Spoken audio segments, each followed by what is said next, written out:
अस्सलाम वालेकुम everyone, this is doctor Saha Chawla right at बच्चों की सर्विस। और आप अगर चाहते हैं कि आपके बच्चे ज़हीन हो, शार्प हो, उनका इंटेलेक्ट तेज़ हो, उनका हाफ़ज़ा मज़बूत हो, आपकी ज़हानत और हाफ़ज़ा एक-दूसरे से डिस्कनेक्टेड नहीं है। हाफ़ज़े का तेज़ होना ज़हानत से बहुत गहरा ताल्लुक रखता है और ये आपको चीज़ों की कनेक्टिविटी, चीज़ों के साथ रिलेशंस मेंटेन करने में बहुत बेटर हेल्प करता है। ये आपकी हाज़िर-दिमागी में बहुत काउंट करता है। तो अगर आप चाहते हैं आपके बच्चों के साथ ये सब कुछ हो, तो 3 से 4 चीज़ें आपको बताऊँगी मेडिकल रीज़न्स के साथ, उसको अपनी बच्चों की लाइफ़ में आप इंक्लूड कर लें और देखें कि इंशाल्लाह आपके बच्चे ज़बरदस्त होंगे और साथ कुछ डोंट्स भी बताऊँगी। आपके पास सबसे बड़ा जो डोंट, सबसे बड़ा जो दुश्मन है, मैं हमेशा बताती हूँ, शुगर और वेजिटेबल ऑयल, दोनों आपके पास ब्रेन किलर हैं। दोनों जो नर्व्स के बीच का ताल्लुक है, जो उसके बीच रिफ्लेक्स और पैगाम पहुँचाने की स्पीड है, उसको डिस्ट्रॉय करते हैं। आपको नए मेमोरी सेल्स नहीं बनाने देते। नर्व्स आपके पास शाखाएँ ब्रांचेज़ छोड़ेंगी तो मेमोरी तेज़ होती है, ये उन ब्रांचों को भी डिस्ट्रॉय करते हैं। आपने corn oil, canola oil, sunflower oil, ये सारी चीज़ें तो अपने बच्चों की ज़िंदगी से निकालनी है। शुगर और रिफाइंड कार्ब्स तो अपने बच्चों की ज़िंदगी से निकालना है ताकि उनके नर्व्स बेटर कनेक्शंस बनाएँ, उनका हाफ़ज़ा ज़्यादा तेज़ हो, उनके रिफ्लेक्सेस ज़्यादा तेज़ हों। और ये शुगर और refined food over the passage of time दिमाग की एट्रोफी भी करते हैं, उसका साइज़ भी श्रिंक करते हैं, छोटा करते हैं, ख़ास करके हिप्पोकैम्पस का वो एरिया जो आपकी कंसंट्रेशन, मेमोरी, फोकस और लर्निंग में इन्वॉल्व्ड है। तो इन सारी चीज़ों से उसकी आपकी आज़ादी होना शुरू हो जाती है। इसके साथ एक और डोंट डूज़ पर मैं इसके बाद आऊँगी। ये शुगर इसलिए भी है कि शुगर और रिफाइंड फूड्स को मेटाबोलाइज़ करने के लिए जिस्म में सेल के अंदर जो फैक्ट्री होती है माइटोकॉन्ड्रिया, उसमें प्रोसेस करने के लिए जो विटामिन बहुत ज़्यादा यूज़ होता है वो बी1 है। बी1 का बहुत इंपॉर्टेंट रोल है आपके नर्वस सिस्टम में, आपके रिफ्लेक्सेस में। वो बच्चे जिनकी विज़न और जिनकी चाल खराब होती है और साथ उनका फोकस भी खराब होता है, अक्सर उनमें बी1 की कमी होती है, मैं अपने पेशेंट्स को बताती हूँ। तो बी जो बच्चे जो जितना ज़्यादा शुगर और रिफाइंड फूड खाते हैं, ज़ाहिर है उससे मेटाबॉलाइज़ भी होना है, जिस समय उनका बी1 उतना ही ज़्यादा इस्तेमाल होगा और फिर उनके जिस्म में बी1 जो है उसकी कमी हो जाती है। तो वहाँ से आप एक तीर से दो शिकार करेंगे कि आप अपने बच्चों के जिस्म का बी1 भी बचाएँगे ताकि उनका हाफ़ज़ा वग़ैरह जो है वो ज़्यादा मज़बूत रहे। And another important do is IQ, I for IQ, I for iodine. Iodine diet में अच्छा होगा, आईक्यू आपके पास डाइट में अच्छा होगा। एंटीऑक्सीडेंट दिमाग का सबसे स्ट्रॉन्ग ग्लूटाथायोन के साथ-साथ आपके पास सेलेनियम होता है। सेलेनियम भी मैं आपको बताती हूँ कि आपने खानों में कहाँ से लेना है। और मैंने एक बार प्रेग्नेंट खवातीन पे वीडियो की थी और मैंने कहा था कि प्रेग्नेंट खवातीन को एसेंशियल फैटी एसिड्स डीएचए और ईपीए ये लेना बहुत ज़्यादा ज़रूरी है। ख़ास करके डीएचए प्रेगनेंसी में ही वो आपके बच्चे का आईक्यू बनाना शुरू कर देता है। बच्चों के लिए भी बहुत ज़्यादा इम्पोर्टेंट है। ये भी मैं बताती हूँ कि ये आपको किस चीज़ में मिलता है। एक और मिनरल जिसको रिलैक्सेशन और स्ट्रेस रिलीविंग मिनरल कहा जाता है, जिस पर हम बहुत बात करते हैं, दैट इज़ मैग्नीशियम। मैग्नीशियम में एबिलिटी होती है आपके पास ब्लड ब्रेन बैरियर क्रॉस करने की, और जो सिनैप्सेस होते हैं यानी एक नर्व और दूसरे नर्व के बीच जो कनेक्शन होता है उसकी डेंसिटी, उसकी क्वांटिटी, उसकी क्वालिटी को इम्प्रूव करने की।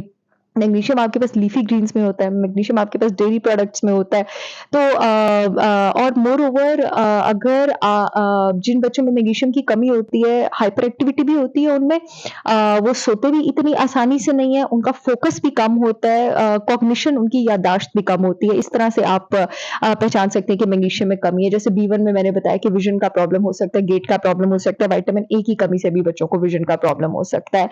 सो ये सारी चीज़ें अब आपको वंस एंड ऑल कहाँ मिलेंगी? ज़िंक आपकी प्रीफ्रंटल कॉर्टेक्स की एक्टिविटी में बहुत ज़्यादा इन्वॉल्व्ड है, जो आपकी एग्ज़ेक्टिव फंक्शंस, आपकी लर्निंग, आपकी मेमोरी, इम्पोर्टेंट और अनइम्पोर्टेंट चीज़ों को एक-दूसरे से डिफरेंशिएट करने में बहुत काम आता है।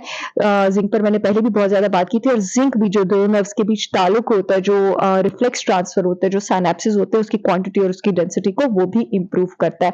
सबसे पहली चीज़ जो आपने इंक्लूड करनी है, फिश और शेल फिश। इसमें मैंने जितनी चीज़ों का नाम दिया, विटामिन डी, ज़िंक, मैग्नीशियम के अलावा डीएचए जो एसेंशियल फैटी एसिड्स हैं, आयोडीन, सेलेनियम, ये सब कुछ फिश में है। तो हफ्ते में 3 बार तो आपने अपने बच्चों को तली हुई नहीं, बेक्ड फैटी फिश, याद रखिएगा फिश में जितनी चर्बी ज़्यादा हो फिश उतनी अच्छी होती है।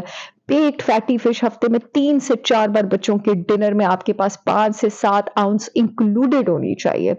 दूसरी चीज़, विटामिन डी को खुराक से पूरा करना मुश्किल है, इसलिए उसके सप्लीमेंट्स लेने पड़ते हैं। सनलाइट, अपने बच्चों को सनलाइट में एक्सपोज़र दें। और तीसरी चीज़, एक्सरसाइज़, बच्चों को वर्जिश करवाएँ। एक्सरसाइज़ करने से आपके दिमाग में एक नर्व ट्रॉपिक फैक्टर बनता है, BDNF, brain derived neurotrophic factor. बच्चों को बाहर खेलने कूदने दें, जिस तरह डाँट के उनको पढ़ने बिठाते हैं, उतना ही ज़रूरी है कि आप उनकी रूटीन में डेली एक्सरसाइज़ होनी चाहिए। एक्सरसाइज़ के साथ सनलाइट भी आ जाएगी, एक तीर से दो शिकार, कि आप उसी टाइम बच्चों को एक्सरसाइज़ कराएँ, बच्चों की फिजिकल एक्टिविटी पे ध्यान दें जिस टाइम सनलाइट है। अब ये जो बीडीएनएफ है, ये आपके पास आपकी लर्निंग लर्निंग, मेमोरी, इन सब चीज़ों को इंक्रीज़ करता है और मोरओवर आपके मेमोरी सेल्स अगर डिस्ट्रॉय भी हो जाए ना, गुड न्यूज़ ये है कि उनमें एबिलिटी होती है दोबारा ग्रो करने की, रीजनरेट करने की। BDNF जो है वो इसमें बहुत ज़्यादा हेल्प करता है। मैग्नीशियम के लिए अपने बच्चों को leafy grains, animal dairy products जिन बच्चों को सूट करते हैं, नहीं तो वो प्लांट डेयरी भी ले सकते हैं। और आप उनको मज़े-मज़े की स्मूदीज़ बना के दे सकते हैं नट्स और सीड्स डाल के। अगेन जो आपके पास पम्पकिन सीड्स हैं, सेसमी सीड्स हैं, सनफ्लावर सीड्स हैं, ये सब ज़िंक में भी हाई है।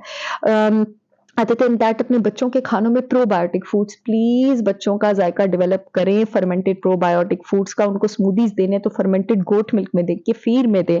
अपने बच्चों को अगर आपने अचार देना है बाज़ार का ना दें, उसमें सॉल्ट प्रिजर्वेटिव बहुत ज़्यादा एडेड होता है। घर का बना हुआ अचार दें, वो प्रोबायोटिक होता है। बच्चे प्रोबायोटिक्स लेंगे तो उनका गट स्ट्रॉन्ग होगा, 70% इम्यूनिटी भी गट से आती है और आपके बहुत ज़्यादा दिमाग के न्यूरोट्रांसमिटर्स जो आपके रिफ्लेक्सेस और ब्रेन एक्टिविटी को बूस्ट करते हैं, वो गट के माइक्रोब से बनते हैं। सो गट स्ट्रॉन्ग होगा तो बच्चे का दिमाग स्ट्रॉन्ग होगा। Sunlight, exercise, shellfish, greens, dairy products जिन बच्चों को सूट करे और प्रोबायोटिक, अगर ये चीजें आपकी बच्चों की रूटीन में इंक्लूडेड हैं और शुगर और वेजिटेबल ऑयल नहीं है, तो हो ही नहीं सकता कि आपका बच्चा जिंदगी की दौड़ में आगे ना निकले, होशियार ना हो। I see you all again with yet another informational video. तब तक के लिए अल्लाह हाफिज।